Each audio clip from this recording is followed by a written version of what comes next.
The ship fell from the sky like a dying bird. Smoke poured from its engines as it crashed into the dust of the dead moon. Metal screamed and sparks flew everywhere.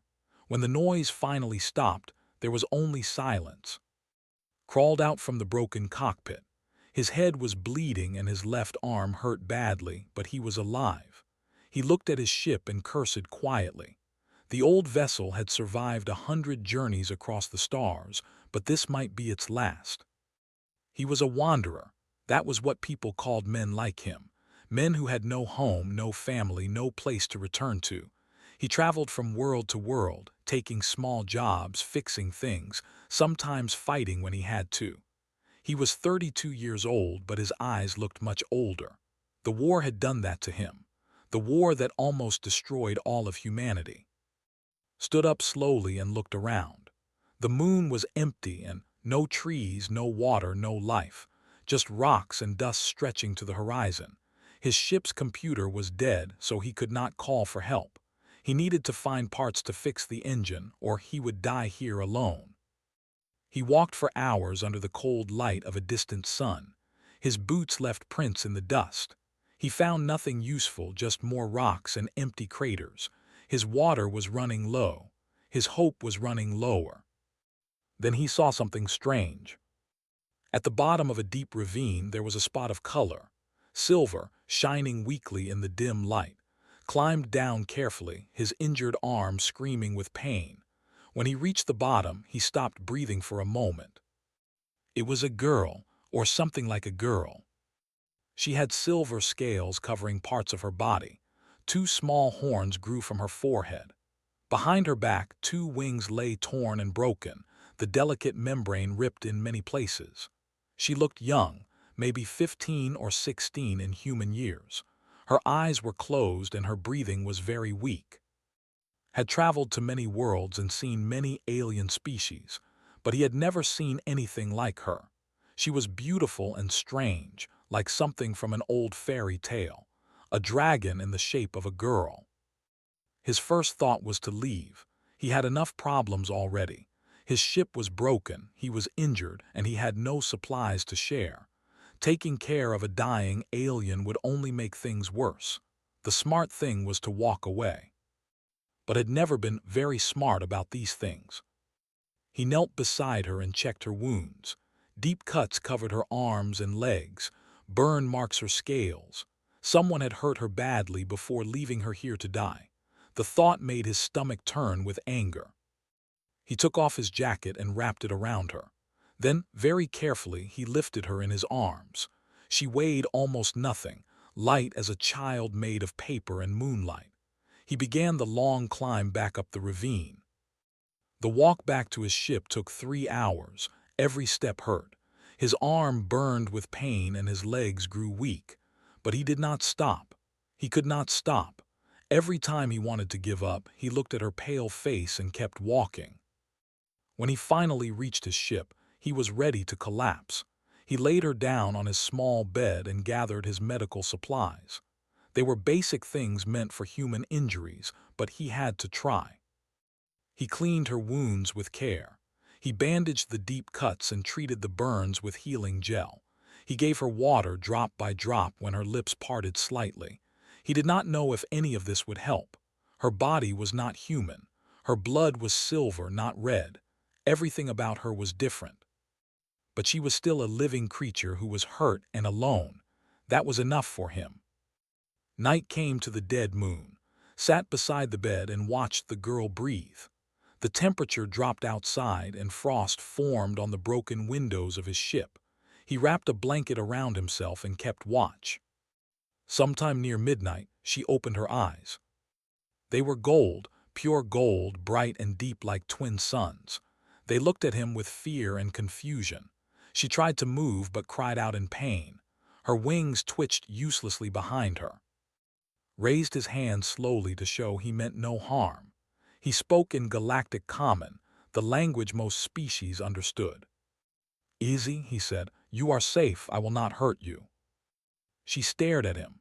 Her golden eyes moved across his face, searching for lies. Then she spoke, and her voice was like wind through crystal. "You should have left me to die. Blinked, her galactic common was perfect, too perfect. Most aliens spoke with an accent, but she sounded like she had spoken the language her whole life. That was strange. That was very strange. "Why would I do that?" he asked. "Because they will come for me," she said. "They always come, and they will kill you for helping me." Smiled tiredly. "Many people have tried to kill me over the years. I am still here." The girl did not smile back. She looked at him with those ancient golden eyes and suddenly felt very small, very human, like he was standing before something old and powerful that he could not understand. "You do not know what you have done," she whispered. "You do not know what I am." "You are injured," said simply. "You are young. You were alone and dying on a dead moon. That is all I need to know." Something flickered across her face. Surprise, maybe, or confusion, like she could not understand why anyone would help her without wanting something in return. "What is your name?" asked. She was quiet for a long moment. Then very softly she answered. "I am," he said. "Rest now. We can talk more when you are stronger." Watched him for another minute. Her eyes were full of questions and secrets. Then, slowly, her golden gaze softened just a little. The tension in her small body released. She closed her eyes and let sleep take her. Let out a breath he did not know he was holding. He leaned back against the wall and looked at the stars through the cracked window of his ship. Somewhere out there, someone was hunting this girl. Someone powerful enough to make her afraid. He should have felt worried. He should have felt scared. Instead, he felt something he had not felt in a very long time. Purpose. For years he had wandered without direction. He survived, but he did not live. He moved from place to place, running from memories of the war, running from the faces of friends who died. He had nothing to fight for, nothing to protect. Now he had something. Someone. A strange girl with silver scales and golden eyes who expected him to abandon her like everyone else had. He would prove her wrong. Outside, the stars turned slowly in the black sky. The dead moon was silent and cold. But inside the broken ship, two lost souls had found each other in the darkness. And neither of them knew yet that this moment would change the galaxy forever. 3 days passed on the dead moon. Worked on his ship while healed. She was still weak, but her wounds were closing faster than any human wound could. Her silver blood seemed to have magic in it. She did not talk much.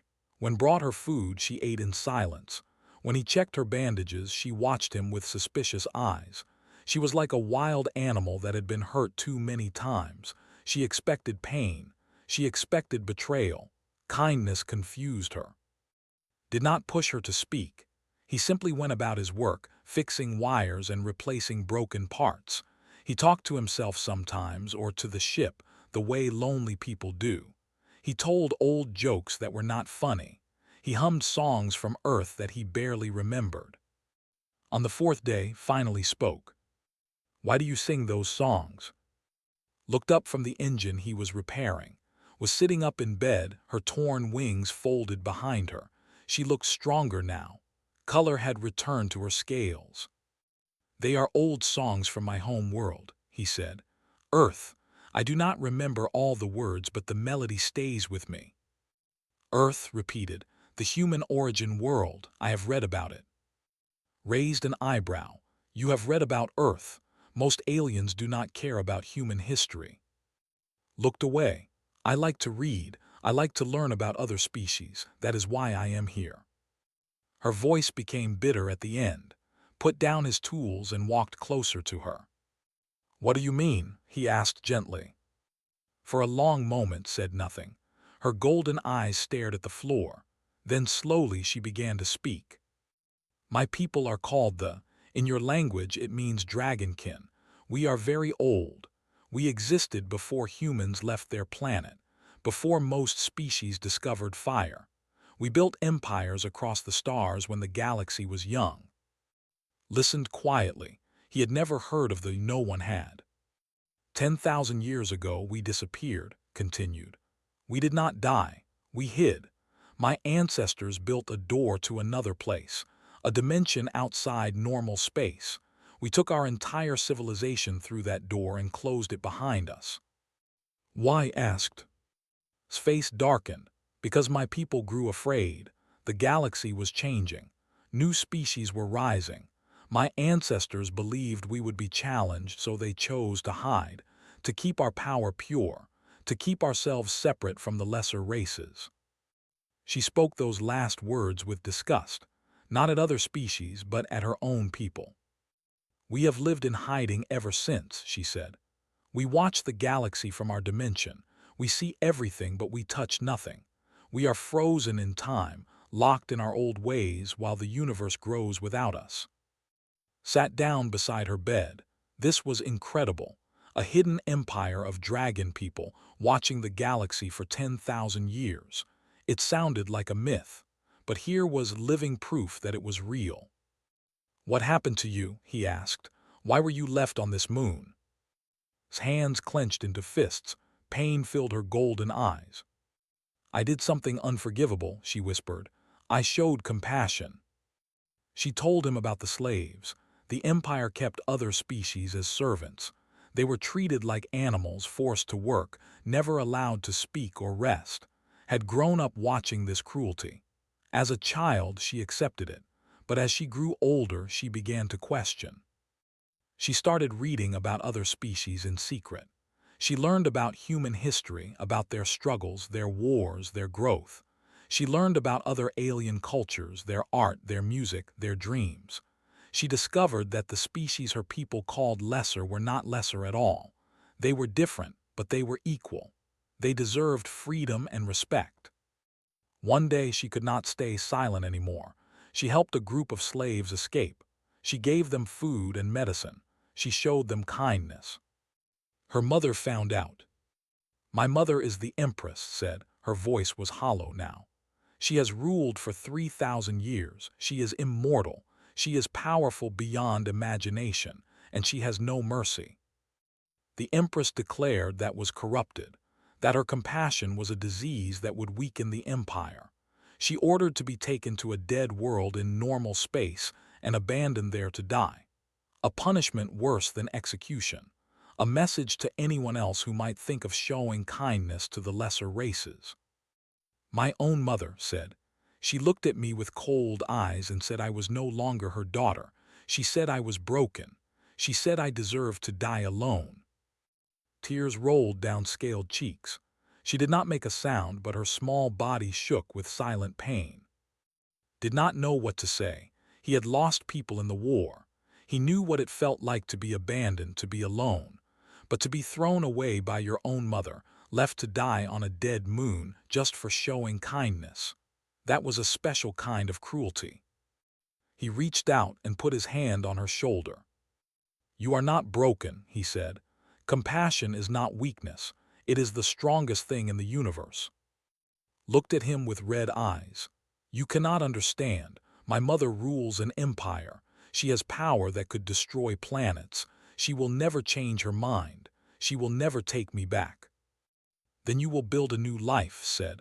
Away from her, away from that empire. The galaxy is big.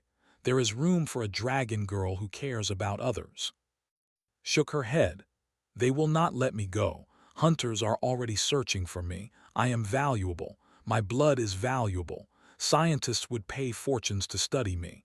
Collectors would pay more to keep me in a cage. As if the universe heard her words, an alarm suddenly screamed through the ship. Jumped up and ran to the cockpit. His repair work had brought some systems back online, including the scanner. 3 ships were approaching fast. They were small and quick, the kind used by bounty hunters and criminals. They found me, whispered. She had followed him to the cockpit, limping on weak legs. His mind raced. His ship could not fly. He had weapons, but not many. 3 ships meant at least 9 or 10 enemies. He was injured and tired, was still healing. The odds were terrible. He looked at. Fear filled her golden eyes, fear and resignation.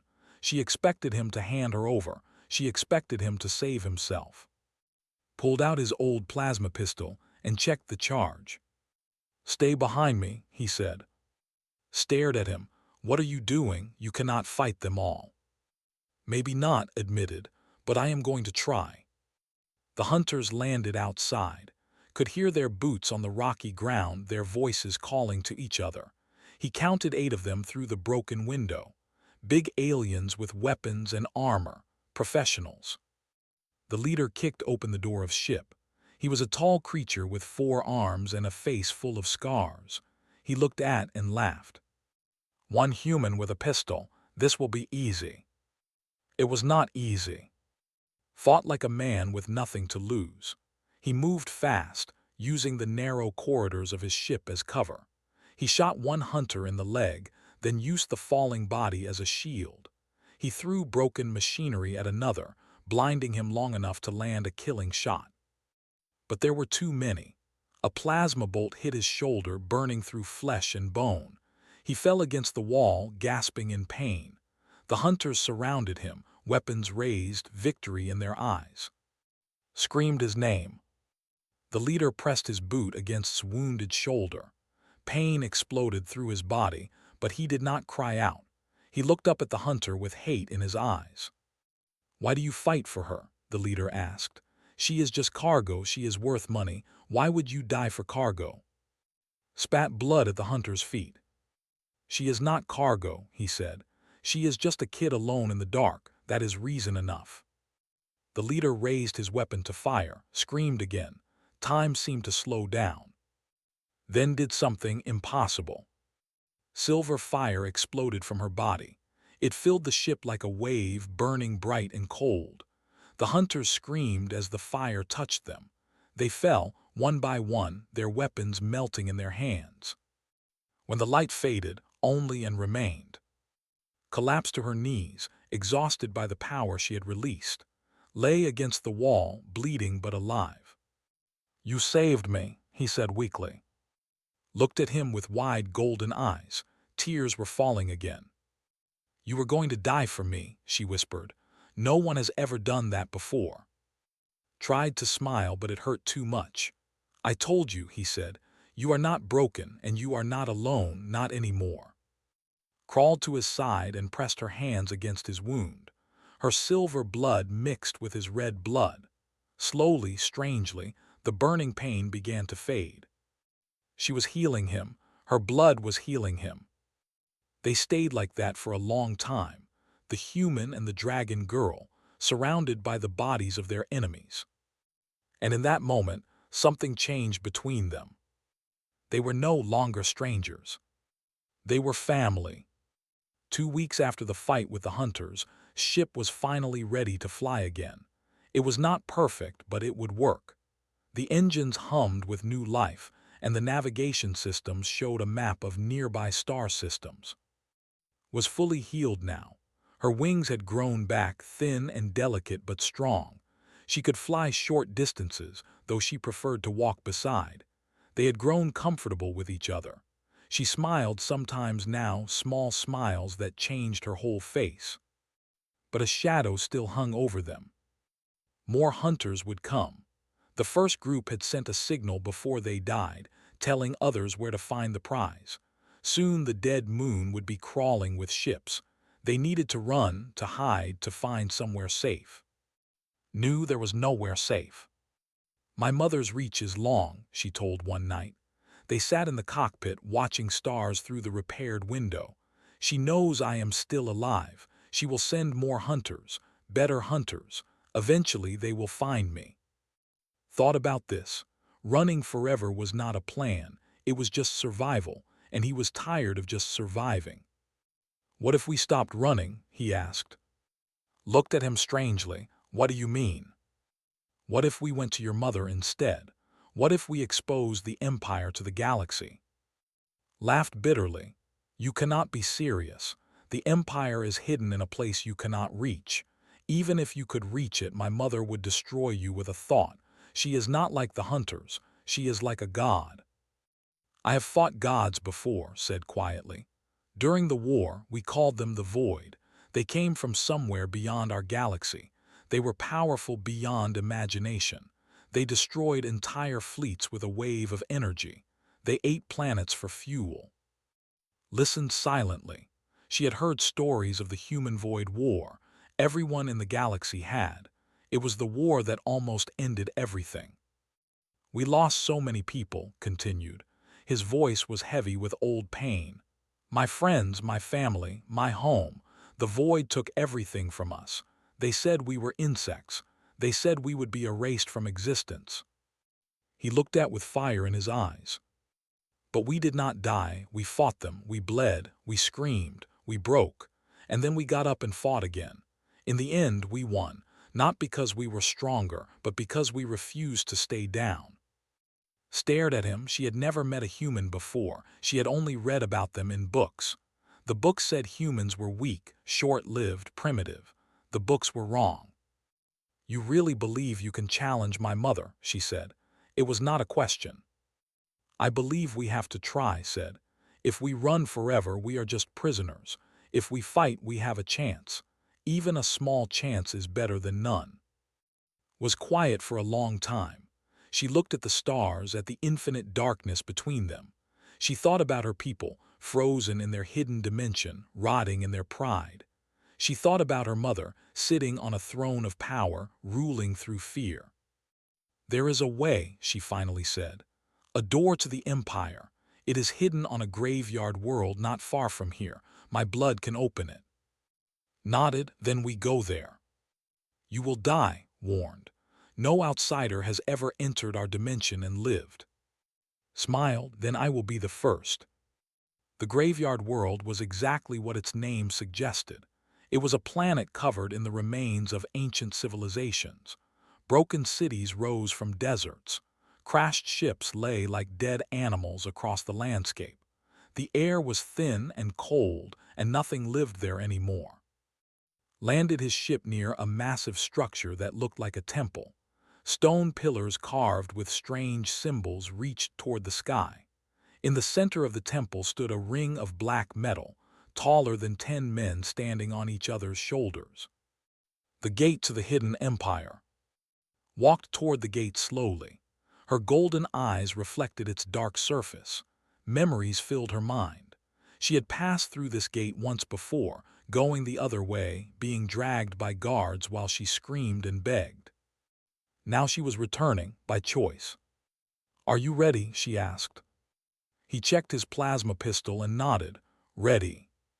Cut her palm with a small knife. Silver blood dripped from the wound and touched the gate. The black metal began to glow with inner light. The ring hummed with power that made the ground shake. Then the center of the ring opened like an eye. Instead of darkness, there was color, swirling purple and blue light like a storm made of dreams. It was beautiful and terrifying at the same time. Took's hand, her fingers were cold. Stay close to me, she said. Do not let go. They stepped through together. The journey lasted a second and an eternity. Felt himself stretched across impossible distances. He saw things that made no sense, colors that did not exist, sounds that had no source. His mind screamed in confusion. Then it was over, and they were somewhere else. Fell to his knees and gasped for breath. When he looked up, his eyes went wide with wonder. They stood on a floating island in a sky of violet. Around them, hundreds of other islands drifted through the air, connected by bridges of crystal and light. Cities of silver and gold covered every surface. Dragons flew through the clouds, their scales catching the light of 3 suns that burned overhead. It was the most beautiful thing had ever seen. Welcome to the empire of this, said. Her voice was sad. Welcome to my prison. They did not have time to admire the view. Guards appeared from nowhere.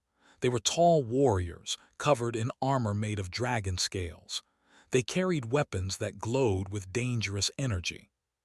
Princess, one guard said. He sounded surprised. You have returned and you have brought a human. He said the word human like it was something dirty. I demand to see my mother, said. Her voice was strong and clear. I demand an audience with the Empress. The guards laughed. You demand nothing, traitor. You were exiled. You should be dead. The Empress will decide what to do with you." They grabbed and roughly and put chains on their wrists. Did not resist. Fighting here would be stupid. He needed to save his strength for what was coming. They were taken across a bridge of light to the largest island. A palace of crystal rose from its center, reaching toward the violet sky. Inside the palace, they walked through halls of gold and silver, past paintings of ancient battles, past statues of heroes. Finally, they reached the throne room. It was massive. The ceiling disappeared into darkness far above. The floor was polished until it reflected like a mirror, and at the end of the room, on a throne made of black crystal, sat the Empress. Was ancient and beautiful. Her scales were pure white like fresh snow. Her eyes were gold-like but colder, much colder. She wore robes of shadow that moved like living things around her body. Power radiated from her like heat from a sun. She looked at with no expression. "My daughter returns," she said. Her voice filled the room like thunder. "I sent you to die, and instead you bring a pet to my throne." Straightened her back. "He is not a pet, mother. He is the man who saved my life." Laughed. The sound was not pleasant. "A human saved you. How embarrassing. Your corruption is worse than I thought." She turned her golden gaze to. He felt her eyes pressing against his mind, searching through his thoughts. He tried to push back, to close his mind, but it was like trying to push back an ocean with his hands. "What are you, little creature?" asked. "What gives you the courage to stand before me?" Looked up at the Empress. His legs wanted to shake. His heart wanted to stop, but he had faced gods before. He had stared into the darkness of the void and survived. He would not bow now. "I am," he said, "I am human, and I am not afraid of you." The throne room went silent. Every stared at him in shock. No one spoke to the Empress like that. No one. Leaned forward on her throne. For the first time, something like interest appeared in her cold eyes. "How quaint," she said softly. "Tell me, little creature, why should I not erase you from existence?" Met her gaze without blinking. "Because you want to know why I am still standing," he said. "You want to know what makes a human refuse to kneel, and that question will keep me alive long enough to show you." The Empress stared at him for a long moment. Then slowly she smiled. It was not a kind smile. "Very well," she said. "Let us find out what humans are made of." The throne room remained silent as the Empress studied. Her golden eyes moved across him like he was an insect under glass. He could feel her mind pressing against his, searching through memories he tried to hide. She saw the war, she saw the void. She saw humanity burning. For a brief moment, something flickered across her ancient face. Curiosity, maybe, or surprise. They had watched the human void war from their hidden dimension. They had expected humanity to be erased from the galaxy. Instead, the insects had won. "You fought the void," said. "You were there when they came." "I was there," replied. "I watched my home burn. I watched my friends die. I watched everything I loved turn to ash." "And yet you stand here," the Empress said. "Broken but still standing. How interesting." She waved her hand, and the guards pulled away from. Cried out and struggled, but the guards were too strong. "Mother, please," begged. "He has done nothing wrong. He saved my life." "He entered our dimension without permission," replied coldly. "He touched what should not be touched. There must be consequences." She looked at again. That cold smile returned to her lips. "But I am not without mercy. I will give you a chance, human, a chance to prove your worth."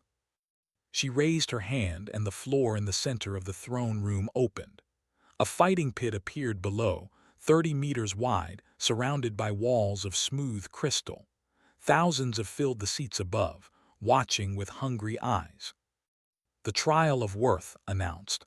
"An ancient tradition, a way to prove that even the lowest creature has value. You will fight our champion. If you win, you and my daughter go free. If you lose—" She did not need to finish. "I accept," said. The guards removed his chains and pushed him into the pit. He fell hard but got up quickly. His plasma pistol was gone. His armor was gone. He had nothing but his fists and his will. The crowd roared with excitement. They had not seen a human before. To them this was entertainment. A tiny insect fighting a dragon. The outcome was certain. The gate at the other end of the pit opened, and the champion emerged. He was massive, 3 meters tall with scales of deep red and eyes of burning orange. His muscles rippled under his skin like living stone. His wings were wide enough to cover half the pit. His name was, and he had never lost a fight in 800 years. He looked at and laughed. "This is my opponent, this little thing," he turned to the Empress and bowed. "Your Majesty, surely this is a joke. I could crush him with one finger." "Then crush him," said, "or do you need permission?" Smiled and turned back too. He cracked his massive knuckles. The sound echoed through the pit like thunder. Any last words, insect? Raised his fists. They looked ridiculous against the dragon's massive body, like stones against a mountain. "Come find out," he said. Charged. The impact was brutal. Tried to dodge, but the champion was faster than he looked. A massive fist caught in the chest and sent him flying across the pit. He hit the wall hard and tasted blood. The crowd cheered. Got up, his ribs were cracked, maybe broken, every breath was pain. Laughed and charged again. This time managed to roll aside. The champion's fist hit the wall where it had been standing, cracking the crystal. Struck back. He punched the champion's knee with all his strength. It was like punching iron. His knuckles split open and blood ran down his fingers. Did not even feel it. "Pathetic," the champion said. He grabbed by the throat and lifted him off the ground. "Is this really the best humanity can offer?" He threw across the pit again, hit the ground and slid through the dust. More ribs broke. Blood poured from a cut on his forehead. The crowd laughed now. This was not a fight, this was a slaughter. In the seats above, screamed name. Tears ran down her face. She tried to break free from the guards, but they held her tight. "Please," she begged her mother, "please stop this, he will die." Said nothing. Her golden eyes were fixed on, watching, waiting. In the pit lay in the dust. His body was broken. His bones were shattered. Every muscle screamed for him to stay down, to give up, to accept that this was the end. He thought about the war. He thought about the void. He thought about the first time they came. Ships the size of moons, weapons that burned worlds, voices that said humanity was nothing. He remembered running through burning cities, carrying wounded soldiers, watching friends die in his arms. He remembered the moment when all hope seemed lost. And he remembered what happened next. Humanity got up. They built new weapons. They found new allies. They fought battles they could not win and somehow won them anyway. Not because they were stronger, not because they were smarter, but because they refused to stop. Because every time they were knocked down, they stood back up. That was what it meant to be human. Opened his eyes. Blood covered his face. Pain filled his body, but somewhere deep inside a fire still burned. He put his hands on the ground. He pushed. Slowly, impossibly, he stood up. The crowd went silent. Stared at him in disbelief. How are you still standing?" Spat blood on the ground. His legs shook, but they held. "Because I am not finished," he said. He charged at the champion. Swung at him but ducked under the blow. He climbed the champion's body like a mountain, grabbing scales and pulling himself up. His broken fingers screamed in agony, but he did not stop. He reached his face and drove his thumb into the champion's eye. Roared in pain and staggered backward. Fell and landed hard, but he got up again, always up again. "You dare!" screamed. Half blind now, he swung wildly, dodged one blow, took another in the shoulder and kept moving. He was not trying to win through strength. He could not, but he could endure. He could take every blow and keep standing. He could show them what humanity was made of. The fight continued for what felt like hours, was beaten, burned, broken again and again. But every time knocked him down, he stood back up. Every time the champion thought it was over, proved him wrong. The crowd stopped laughing. They watched in silence as this tiny creature, this insect, refused to die. They had never seen anything like it. The valued strength and power. But this was something different. This was will. Pure, unbreakable will. Finally stopped. He was breathing hard. His eye was ruined. Burns covered his arms where had thrown dust from the floor. He looked at the human who still stood before him, covered in blood, barely conscious but standing. "What are you?" whispered. "What are you?" Looked up at him. His eyes were swollen, his lips were split, but somewhere in his broken face there was a smile. "I am human," he said, "and I do not give up." Raised his fist for one final blow, but he did not swing. He could not. Something had changed in his eyes, something that might have been respect. He lowered his fist and stepped back. "Enough," he said. "This one has proven his worth." The crowd erupted, not in laughter this time, but in something else. Confusion, amazement. Some of them were even cheering.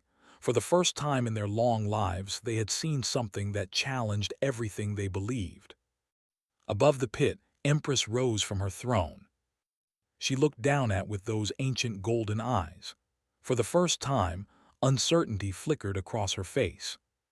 She descended from her throne, floating down like a ghost, until she stood before him in the pit. Up close, she was even more terrifying. Power radiated from her like heat from a dying star. "You should be dead," she said. "Any other creature would have given up long ago. Why do you keep fighting?" Looked at her through swollen eyes. "Because someone I care about is watching," he said. "Because giving up would mean proving that compassion is weakness, and I refuse to believe that." Was silent for a long moment. "What are you?" she asked finally. His broken lips formed a smile. "I am just human," he said. Then his legs finally gave out, and he collapsed to the ground. But he had won. Woke up in a bed of clouds. At least, that was what it felt like. The softest fabric he had ever touched wrapped around his healing body. Light poured through windows of crystal, painting the room in colors of sunset. He was alive. That was surprising. He tried to sit up, but pain exploded through his chest. A gentle hand pushed him back down. "Do not move yet," said. She sat beside his bed, her golden eyes red from crying. "Your body is still healing. The doctors say you should be dead 10 times over." "Only 10, managed a weak smile. "I am getting soft." Laughed through her tears. It was a beautiful sound. "You are impossible," she said. "You fought a champion who has not lost in 800 years. You stood up when anyone else would have stayed down. You made the entire empire question everything they believe." Looked around the room. It was beautiful and expensive, the kind of room meant for royalty. "Where are we?" he asked. "The palace," said. "My mother's palace. You are a guest here now by my mother's order." Blinked. "Your mother, the one who wanted to erase me from existence." "The same one. She has been watching you since the trial. She has not stopped asking questions about humanity, about the war, about why you are the way you are." Before could respond, the door opened. Empress entered the room like a storm entering a small house. Her presence filled every corner, her golden eyes locked onto. "Leave us," she told. Hesitated. "Mother, he is still recovering." "I will not harm him. Leave us." Looked at with worry, but he nodded slightly. She squeezed his hand once and left the room.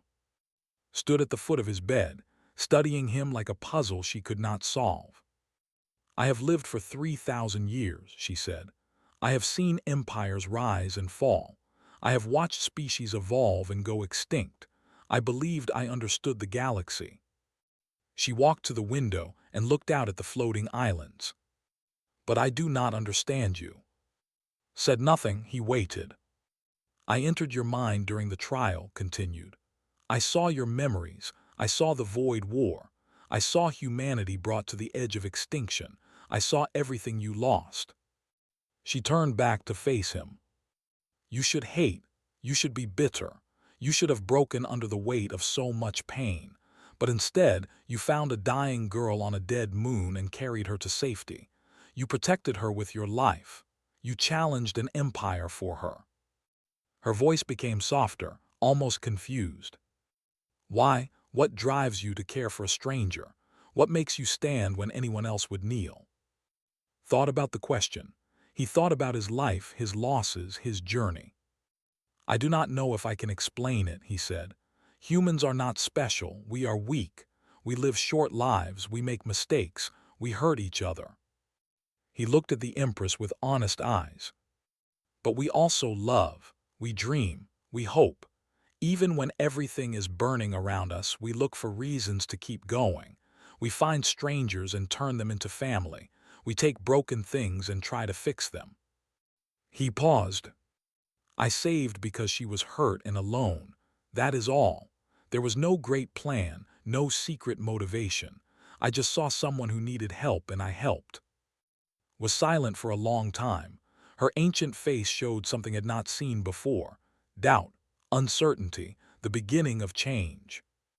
"My empire is dying," she said finally. "We have hidden for 10,000 years. We have kept ourselves pure and separate, but we have also stopped growing, stopped learning, stopped living." She looked at her hands, hands that had ruled worlds and destroyed armies. "I sent my daughter to die because she showed compassion. I called it weakness. I called it corruption. But watching you in the trial, watching you stand again and again, I began to wonder if I was wrong." Held his breath. "Compassion is not weakness," said. "It is what you humans have that we lost. It is what kept you fighting when the void came. It is what made you carry my daughter across a dead moon when you should have left her behind." She looked at with something new in her eyes, respect. "You have shown my people something they forgot. That strength is not just power, it is also heart." The days that followed changed everything. Empress made an announcement to the empire. She declared that was no longer exiled. She was pardoned and restored to her position as princess. More importantly, declared that they would finally reveal themselves to the galaxy. 10,000 years of hiding would end. The news spread like fire through the empire. Some were angry. They liked the old ways. They did not want to change, but many more were excited. The younger generations had always wondered about the outside world. Now they would finally see it. Was named ambassador to humanity.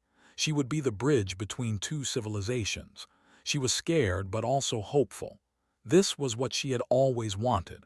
A chance to connect with the galaxy. A chance to prove that compassion could build instead of destroy. But before the great work could begin, there was one more conversation to have. Stood at the gate that led back to normal space.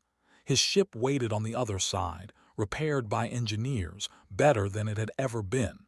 He was ready to leave. Found him there, staring at the swirling portal. "You are leaving," she said. It was not a question. "I am a wanderer," replied. "It is what I do." "You could stay." His voice was soft. "You would be a hero here. My mother would give you anything you wanted. Land, wealth, a home." Smiled sadly. "Hero, settled down. I am not a hero. I am just a man who got lucky." "You saved my life," said. "You changed an empire. You made my mother see the truth. That is not luck." Turned to face her. She had grown since he found her on that dead moon. She stood taller now, stronger. The frightened girl who expected betrayal was gone. In her place was a young woman ready to change the galaxy. "You do not need me anymore," he said. "You never really did. Everything you did yourself. I just gave you a chance." Tears formed in his golden eyes. "I will miss you." Reached out and ruffled her hair. She used to hate when he did that. Now she just smiled through her tears. "I will miss you too," he said. "But this is not goodbye forever. The galaxy is not that big. We will see each other again." He turned back to the gate and started walking. called after him. He stopped but did not turn around. "Thank you," she said, "for everything." Raised his hand in a small wave. Then he stepped through the portal and was gone. On the other side, his ship waited under the sky of the graveyard world. He climbed inside and started the engines. The familiar hum filled his bones. The stars called to him from above. He took off and left the planet behind. Behind him, the gate to the Empire glowed with new light. For the first time in 10,000 years, it would stay open. Ships would come and go. Trade would flow. Two civilizations would learn from each other. And all because a wanderer found a wounded girl and chose to help. Flew through the stars, alone again but not lonely. He thought about and smiled. She would do great things. She would build bridges between worlds. She would prove that compassion was not weakness but the greatest strength of all. He did not know where he was going next. He did not need to know. There were always more places to see, more people to help, more adventures to find. That was what it meant to be a wanderer. Behind him, the galaxy began to change. They emerged from hiding. Species that had never met began to connect. Old wounds started to heal, and everywhere a new legend spread. The legend of a human who walked into a dragon's empire and walked out with its heart. Not through strength, not through power. Through kindness. Through compassion. Through the simple act of helping someone who was hurt and alone. And that, the galaxy learned, was what it meant to be human. Flew on toward the next horizon, and somewhere among the stars, a dragon girl watched the sky and smiled. The story was just beginning.